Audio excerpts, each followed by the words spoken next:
next speaker is Deputy O'Murphy, and you have up to 20 minutes, Deputy. Thank you, Chair. I won't be taking 20 minutes of my time. Just to say that the legislation is very welcome, and I do congratulate the Minister on bringing these proposals forward and giving the time to debate it and participating in the debate today. The first part I'd like to touch on is the OECD report that was commissioned by the government in 2012 into our pension system here in Ireland, which the government did request. And it made a number of conclusions, but one of them was that there is unequal treatment of public and private sector workers due to the prevalence of defined benefit plans in the public sector and defined contribution plans in the private sector. Now, so far as that finding in the report was given to the government and given to us here in the Parliament, we actually didn't need that work to be done. I think many people already knew that at the time.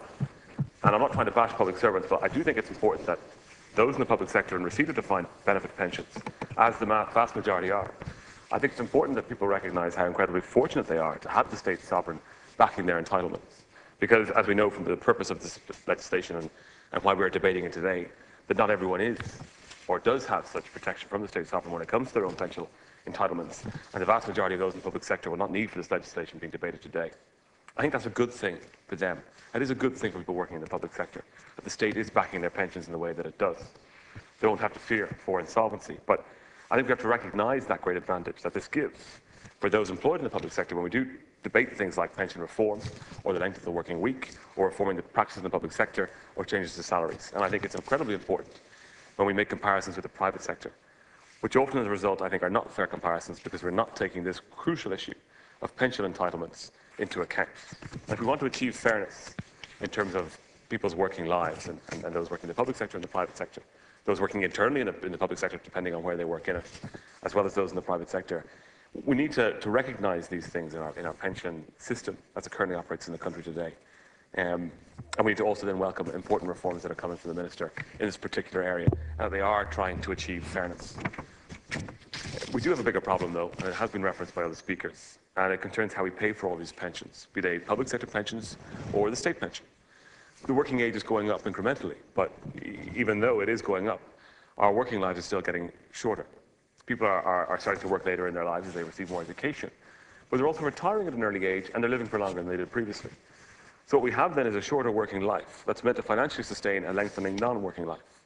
And when you take into account changing demographics over the next 30 to 40 years, despite the baby boom blips that occur from time to time, one wonders how one can actually sustain that development.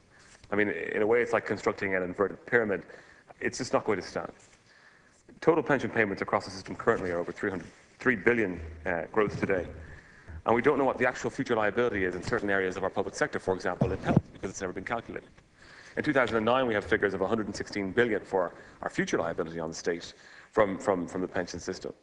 But that figure is now out of date, of course, because of the changes that have happened economically in the country, but also in terms of the reforms that the government have already brought in to the pension system here in the country. Now, the CNAG is currently doing a report to look again at those numbers to see if we can get a proper estimation of what the future liability is. I think that's very welcome work. I think it's absolutely crucial that we take the time properly to debate those findings here in the Dáil and committee, because when the current economic crisis ends, and it will end, the pension crisis will still be facing us. Now, I do find it odd when people give out about tax reliefs for private pension contributions, because what these tax reliefs are essentially is a short-term expense on the part of the state now for a much greater saving in the longer term. It saves the state money by having individuals provide for their pensions privately. So why would we be against that when the result is greater resources for the state pension and for the public purse generally? Resources that can and should go to those who need them most. And I think then the call for universality here is terribly misconceived as a result. We cannot ignore the fact that the highest payment that comes out of the public purse goes into the social protection payments. And in that, the highest payment, fully 1/3, and more actually, goes to pensions. That's a huge figure in comparison to other state expenditure, and we have to make sure that it's sustainable. And that's the work that falls to this Parliament and this government, planning ahead 20, 30, 40 years. So I think we should be pushing people into private pension schemes, and we should be encouraging young people to start providing for their own futures, not telling them that they can and should always depend on the state, or that, if things don't go well, or, when it comes to that difficult point in their lives and they've realised they haven't provided for themselves, that the state will automatically be there to help them. Of course, the state should be there to help people who need help. But right now, if we can, persuade people and make them see the opportunity and the good idea it is for them to provide for their own pensions privately through DC schemes now, then we should do that work. And in that regard, when we look at actions taken by this government in terms of the pension levy, actions which I did support. I do think it's a retrograde step. I think it's something that needs to be ended as soon as possible. We have a timeline for that. That timeline cannot be extended because it's counterproductive to the work that we need to do and that we want to do in terms of encouraging people to make provisions for themselves for their post-work lives. Insofar as the legislation that we are debating today in this particular area, it is very welcome because we do need to restructure defined benefit pensions priority orders to make sure there's greater fairness, excuse me, when a scheme or the company responsible for the scheme, the employers, run into insolvency issues.